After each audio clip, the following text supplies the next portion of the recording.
खामोशी का बोझ। राघव को कभी नहीं लगा था कि वह अपनी ही पत्नी पर शक करने लगेगा। उसे हमेशा भरोसा रहा था कि वह रिश्तों को समझने वाला पढ़ा लिखा और संतुलित इंसान है। उसे लगता था कि शक करना कमजोर दिमाग की निशानी है, लेकिन जिंदगी अक्सर वही करवाती है जिसके बारे में हम सबसे ज़्यादा निश्चिंत होते हैं कि मेरे साथ ऐसा कभी नहीं होगा। अनन्या से उसकी शादी को 5 साल हो चुके थे। उनकी शादी बड़ी नहीं थी।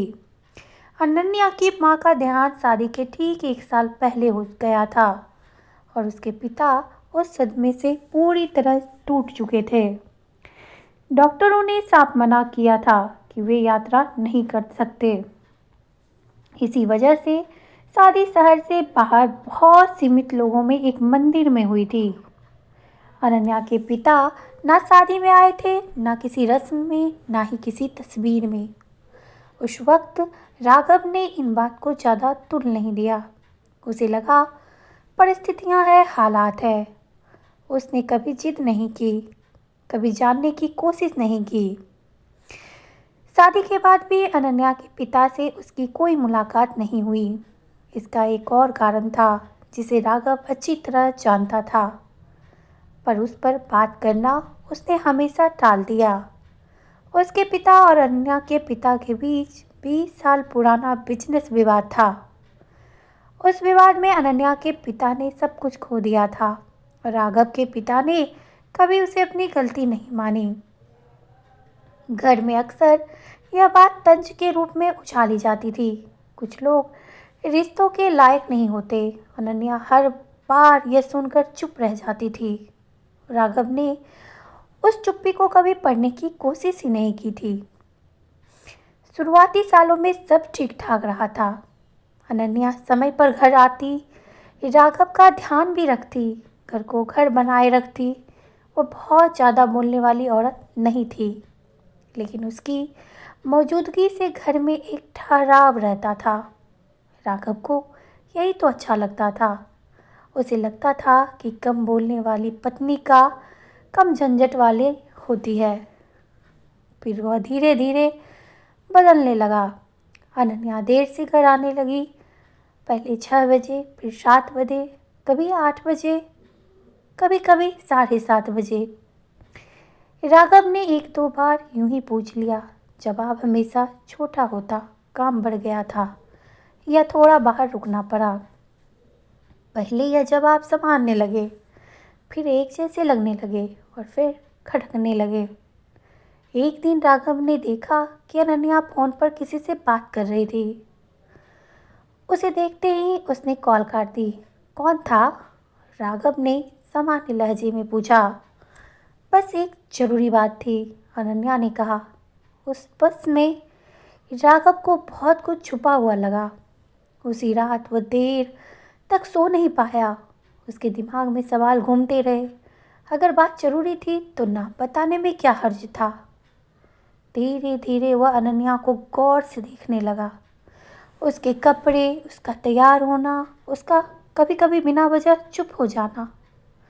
अनन्या के लिए ये सब सामान्य था, लेकिन राघव के दिमाग में हर चीज शक का रंग लेने लगी थी। उसने कभी सीधे आरोप नहीं लगाया, लेकिन उसके शब्द बदलने लगे। आजकल घर से ज़्यादा बाहर मन लगता है। इतना सब्र कर किसे मिलने जाती हो? वह हंसकर बोलता, लेकिन उस हंसी में जहर होता। अनन्या हर बार चुप रह जाती।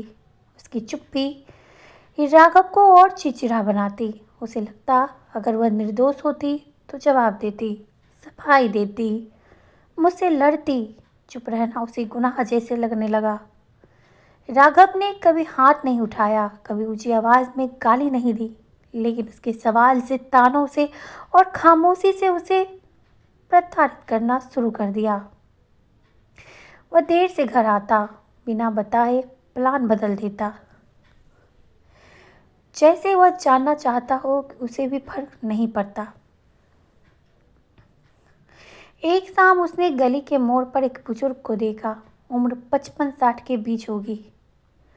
चाल लड़खड़ाती हुई, कपड़े साधारण। वह अनन्या के पीछे पीछे थोड़ी दूरी तक चल रहा था। राघव ने उस वक्त ज़्यादा ध्यान नहीं दिया, लेकिन अगले हफ्ते फिर वही चेहरा दिखा, फिर एक बार और। अब राघव का दिमाग पूरी तरह यकीन करने लगा कि अनन्या कुछ बड़ा छुपा रही है। उसने उस आदमी को पहचानने की कोशिश की, लेकिन पहचान कैसे करता? उसने अपने ससुर को कभी देखा ही नहीं था, ना तस्वीरों में, ना शादी में, ना ही किसी पारिवारिक मौके पर। उसे बस इतना दिखता था कि एक अनजान आदमी उसकी पत्नी की जिंदगी में बार बार नजर आ रहा है। राघव अब इंतजार करने लगा। उसे लगने लगा कि एक दिन वह उसे रंगे हाथों कर लेगा। वह जानबूझकर कहता कि उसे देर होगी, लेकिन समय से पहले ही घर लौट आता। कभी अचानक से छुट्टी ले लेता। हर बार कुछ नहीं मिलता, लेकिन उसका गुस्सा और शक बढ़ता गया। एक रात उसने साफ कर दिया, मैं सब समझता हूँ अनन्या, तुम ये सब कब तक छुपाओगी, यही देखना है। अनन्या की आंखें भर आई, उसके होंठ कांपे, लेकिन उसने कुछ नहीं कहा। उस चुप्पी में एक डर था जो राघव को दिखा नहीं। एक दिन शनिवार का था। राघव ने कहा कि उसे जरूरी काम से बाहर जाना है और देर हो जाएगी। अनन्या ने बस सिर हिलाया। राघव घर से निकला, लेकिन दूर नहीं गया। वह पास ही रुक गया, जैसे किसी अपराधी को पकड़ना चाहता हो, किसी अपराधी का वह पीछा कर रहा हो। शाम होते होते वही बुजुर्ग आदमी गली में दिखाई दिया। इस बार वह सीधा उसके घर की ओर आया। अनन्या ने दरवाज़ा खोला, उसे सहारा दिया और अंदर ले गई। राघव का सब्र टूट गया। उसके अंदर महीनों से जमा शक और गुस्सा एक साथ फूट पड़ा। उसने दरवाज़ा खोला और बिना कुछ सोचे समझे अंदर घुस गया। बस बहुत हुआ।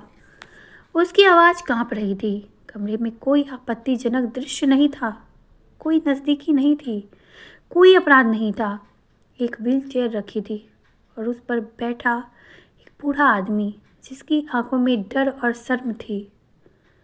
अनन्या सन्न खड़ी थी। कौन है ये? राघव ने तीखे स्वर में पूछा। अनन्या कुछ बोल पाती उससे पहले उस आदमी ने कांपती आवाज़ में कहा, मैं इसका पिता हूँ। राघव को लगा जैसे किसी ने उसके भीतर कुछ तोड़ दिया हो। उसका दिमाग सुन्न हो गया। उसे समझ नहीं आया कि क्या कहे। अनन्या ने गहरी सांस ली, जैसे किसी भारी बोझ को वो उतार रही हो। मैं तुम्हें बताना चाहती थी, उसने कहा, लेकिन हर बार डर गई। उसने बताया कि उसके पिता अब अकेले नहीं रह सकते। माँ के जाने के बाद उनकी हालत बिगड़ती गई। ऊपर से पुराना विवाद, पुरानी नफरत। वे जानते थे कि इस घर में आना आसान नहीं है। अनन्या उन्हें छुपा कर नहीं रख सकती थी, बल्कि खुद ढाल बनकर खड़ी थी ताकि इसका घर बचे। बूढ़े पिता की आंखों से आंसू बह निकले। मैं नहीं चाहता था कि मेरी वजह से मेरी बेटी का घर टूटे, उसने कहा। मैं तो बस उसे देख लेना चाहता था। राघव कुर्सी पर बैठ गया। उसे याद आया कि कैसे उसने कभी जानने की कोशिश ही नहीं की। उसने सवाल तो किए, लेकिन सही समय पर नहीं, सही ढंग से नहीं। उसने शक किया पर समझने की कोशिश नहीं की। उसे एहसास हुआ कि उसने अपनी पत्नी को नहीं, अपनी ही अधूरी जानकारी और अपने पिता की नफरत के साये को दोषी ठहराया था। वह धीरे धीरे अनन्या के सामने झुका। मुझे माफ़ कर दो, उसकी आवाज़ टूट चुकी थी। मैंने तुम्हारी चुप्पी को ही तुम्हारा गुनाह समझ लिया। अनन्या पहली बार खुलकर रोई। उस रोने में दर्द भी था और राहत भी थी। उस दिन के बाद बहुत कुछ बदल गया। राघव ने अपने ससुर को सम्मान दिया, उनके इलाज की जिम्मेदारी भी ली और सबसे ज़रूरी, उनसे सुनना सीखा। वह समझ गया कि हर चुप्पी झूठ नहीं होती। कुछ चुप्पियाँ रिश्तों को बचाने के लिए ओढ़ी जाती है। और राघव ने यह भी जाना कि जब हम किसी और को रंगे हाथ पकड़ने के निकलते हैं तो कई बार सबसे पहले अपनी ही गलती हमारे सामने आ खड़ी हो जाती है। दोस्तों, आपको ये कहानी कैसी लगी? अगर आपको मेरा मेरा यह प्रयास अच्छा लगा हो तो मेरे चैनल को सब्सक्राइब करके बेल आइकन को ज़रूर प्रेस करें।